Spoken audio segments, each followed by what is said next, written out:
An Essay on the Development of Christian Doctrine by John Henry Newman. Chapter 2, Part 4.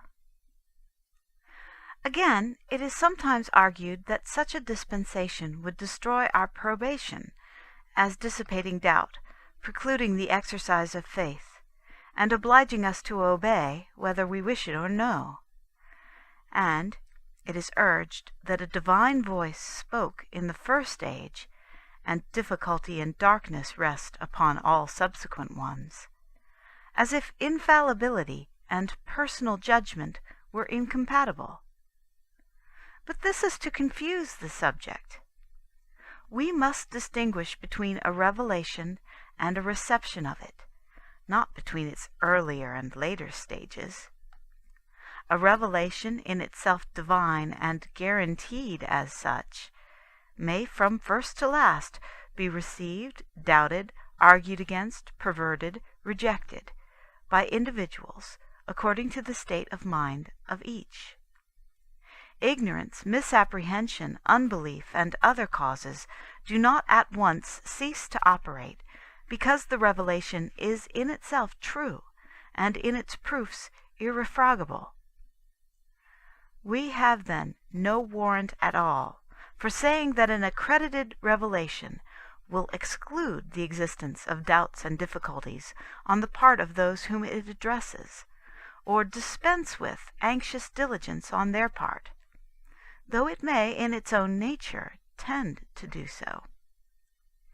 Infallibility does not interfere with moral probation.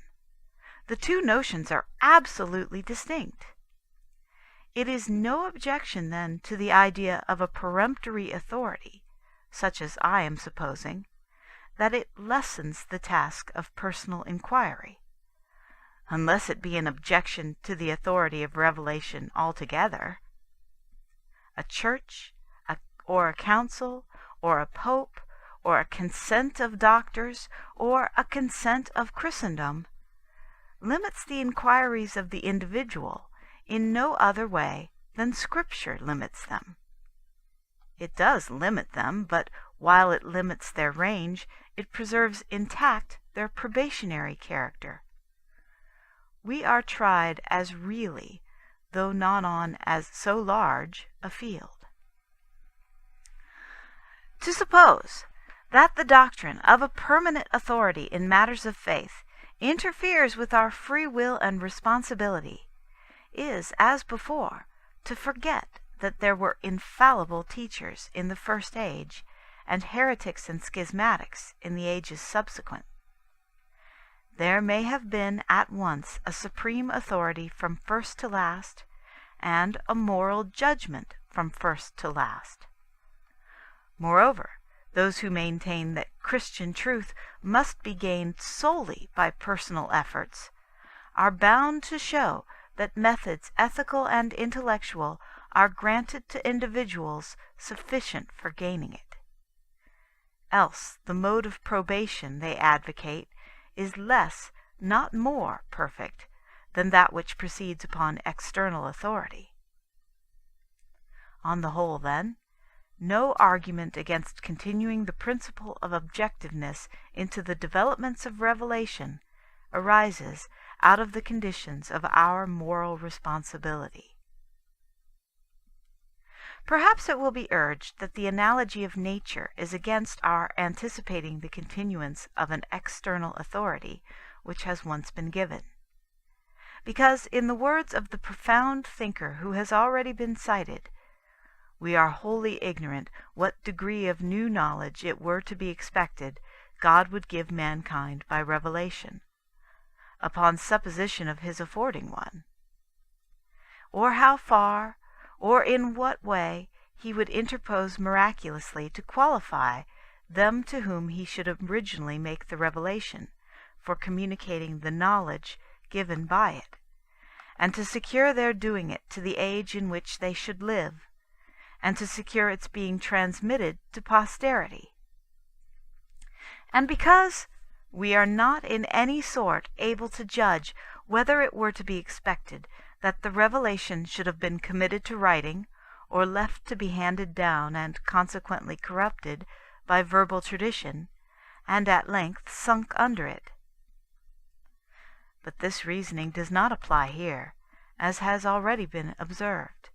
It contemplates only the abstract hypothesis of a revelation, not the fact of an existing revelation of a particular kind, which may, of course, in various ways modify our state of knowledge, by settling some of those very points which, before it was given, we had no way of deciding. Nor can it, as I think, be fairly denied that the argument from analogy in one point of view tells against anticipating a revelation at all. For an innovation upon the physical order of the world is, by the very force of the terms, inconsistent with its ordinary course. We cannot then regulate our antecedent view of the character of a revelation by a test which, applied simply, overthrows the very notion of a revelation altogether. Anyhow, analogy is in some sort violated by the fact of a revelation, and the question before us only relates to the extent of that violation. I will hazard a distinction here between the facts of revelation and its principles. The argument from analogy is more concerned with its principles than with its facts. The revealed facts are special and singular, not analogous, from the nature of the case. But it is otherwise with the revealed principles. These are common to all the works of God, and if the author of nature be the author of grace, it may be expected that while the two systems of facts are distinct and independent, the principles displayed in them will be the same, and form a connecting link between them. In this identity of principle lies the analogy of natural and revealed religion, in Butler's sense of the word. The doctrine of the Incarnation is a fact, and cannot be paralleled by anything in nature. The doctrine of mediation is a principle, and is abundantly exemplified in its provisions. Miracles are facts. Inspiration is a fact. Divine teaching once for all, and a continual teaching, are each a fact. Probation by means of intellectual difficulties is a principle both in nature and in grace, and may be carried on in the system of grace either by a standing ordinance of teaching, or by one definite act of teaching, and that with an analogy equally perfect in either case to the order of nature. Nor can we succeed in arguing from the analogy of that order against a standing guardianship of revelation, without arguing also against its original bestowal. Supposing the order of nature once broken by the introduction of a revelation, the continuance of that revelation is but a question of degree, and the circumstance that a work has begun makes it more probable than not that it will proceed. We have no reason to suppose that there is so great a distinction of dispensation between ourselves and the first generation of Christians, as that they had an living, infallible guidance, and we have not. The case, then, stands thus. Revelation has introduced a new law of divine governance over and above those laws which appear in the natural course of the world, and in consequence we are able to argue for the existence of a standing authority in matters of faith on the analogy of nature and from the fact of Christianity. Preservation is involved in the idea of creation. As the Creator rested on the seventh day from the work which he had made, yet he worketh hitherto, so he gave the creed once for all in the beginning, yet blesses its growth still, and provides for its increase. His word shall not return unto him void, but accomplish his pleasure. As creation argues continual governance, so are apostles harbingers of popes. Moreover, it must be borne in mind that as the essence of all religion is authority and obedience, so the distinction between natural religion and revealed lies in this, that the one has a subjective authority and the other an objective. Revelation consists in the manifestation of the invisible divine power, or in the substitution of the voice of a lawgiver for the voice of conscience. The supremacy of conscience is the essence of natural religion. The supremacy of apostle or pope or church or bishop is the essence of revealed. And when such external authority is taken away, the mind falls back again of necessity upon that inward guide which it possessed even before revelation was vouchsafed. Thus, what conscience is in the system of nature, such is the voice of Scripture, or of the Church, or of the Holy See, as we may determine it in the system of revelation. It may be objected, indeed, that conscience is not infallible. It is true, but still it is ever to be obeyed. And this is just the prerogative which controversialists assign to the See of St. Peter. It is not in all cases infallible. It may err beyond its special province, but it has in all cases a claim on our obedience. All Catholics and heretics, says Bellarmine, agree in two things. First, that it is possible for the Pope, even as Pope, and with his own assembly of councillors, or with general council, to err in particular controversies of fact, which chiefly depend on human information and testimony. Secondly, that it is possible for him to err as a private doctor, even in universal questions of right, whether of faith or of morals, and that from ignorance, as sometimes happens to other doctors. Next, all Catholics agree in two other points, not, however, with heretics, but solely with each other. First, that the Pope with general council cannot err, either in framing decrees of faith or general precepts of morality. Secondly, that the Pope, when determining anything in a doubtful matter, whether by himself or with his own particular council, whether it is possible for him to err or not, is to be obeyed by all the faithful. And as obedience to conscience, even supposing conscience ill-informed, tends to the improvement of our moral nature, and ultimately of our knowledge, so obedience to our ecclesiastical superior may subserve our growth in illumination and sanctity, even though he should command what is extreme or inexpedient, or teach what is external to his legitimate province. The common sense of mankind does but support a conclusion thus forced upon us by analogical considerations. It feels that the very idea of revelation implies a present informant and guide, and that an infallible one, not a mere abstract declaration of truths unknown before to man, or a record of history, or the result of antiquarian research, but a message and a lesson speaking to this man and that.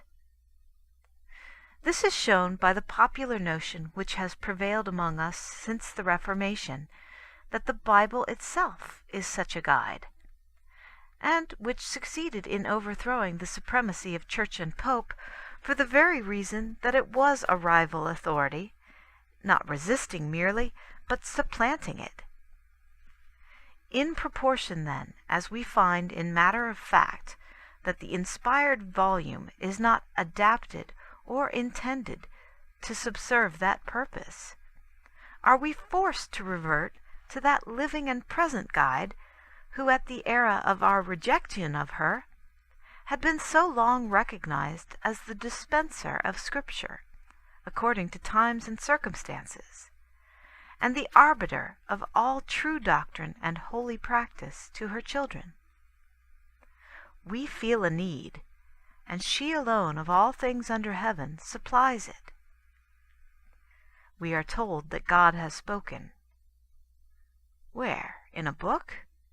We have tried it, and it disappoints. It disappoints us, that most holy and blessed gift, not from fault of its own, but because it is used for a purpose for which it was not given. The Ethiopian's reply, when St. Philip asked him if he understood what he was reading, is the voice of nature. How can I, unless some man shall guide me? The Church undertakes that office. She does what none else can do, and this is the secret of her power. The human mind, it has been said, wishes to be rid of doubt in religion, and a teacher who claims infallibility is readily believed on his simple word.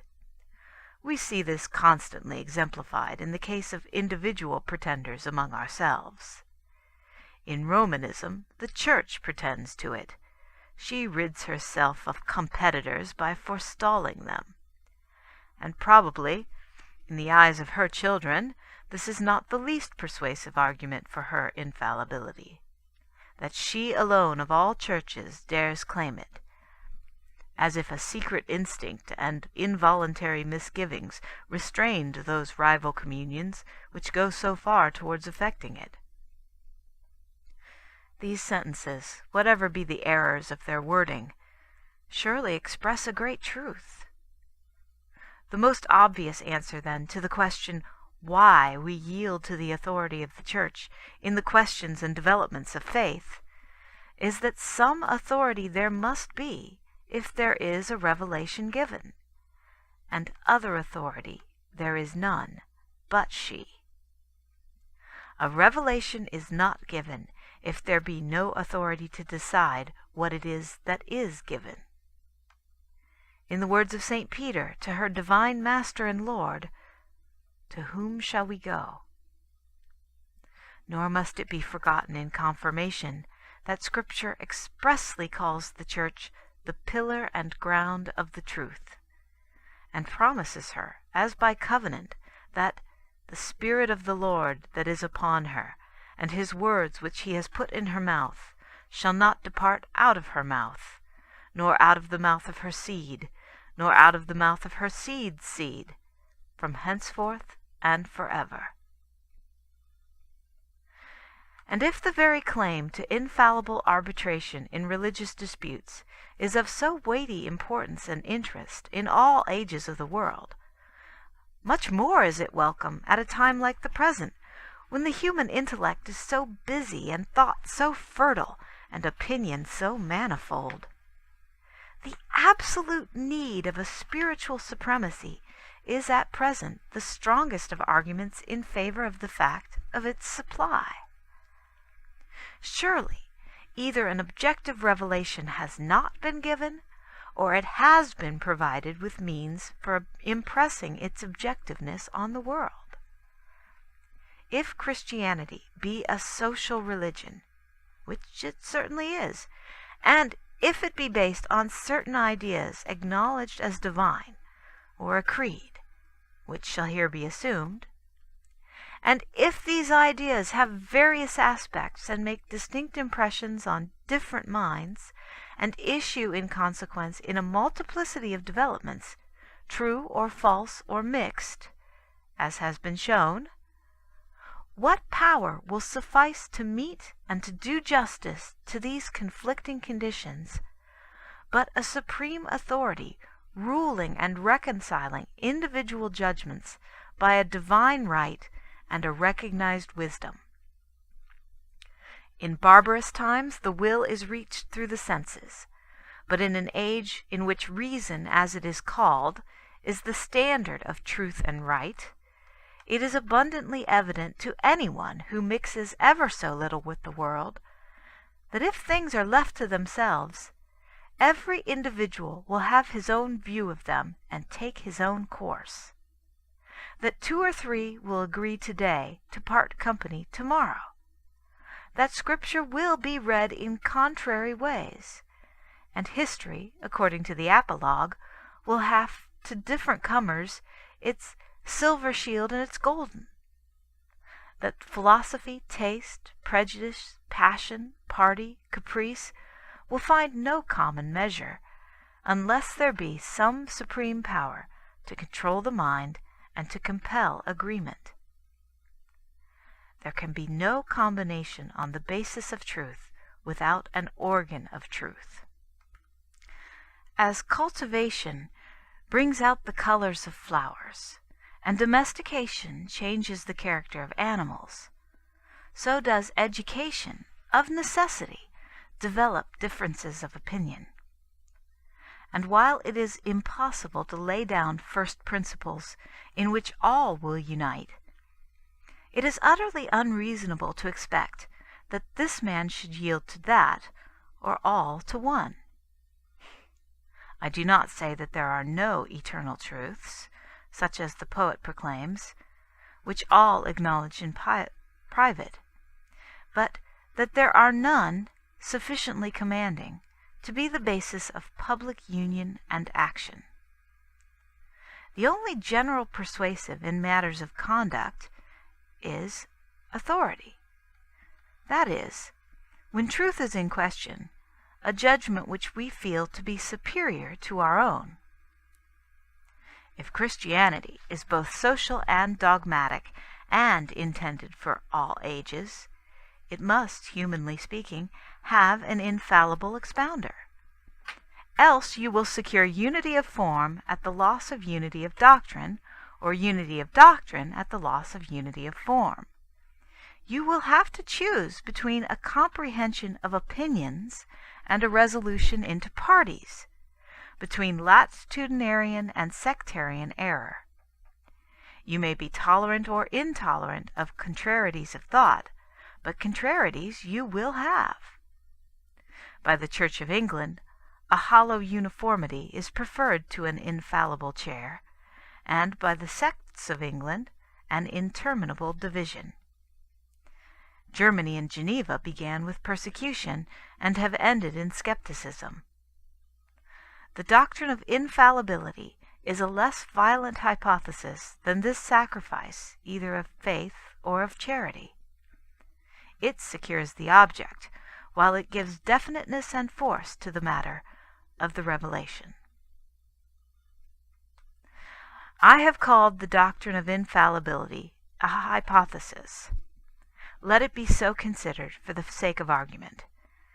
That is, let it be considered to be a mere position supported by no direct evidence, but required by the facts of the case and reconciling them with each other. That hypothesis is indeed, in a matter of fact, maintained and acted on in the largest portion of Christendom, and from time immemorial. But let this coincidence be accounted for by the need.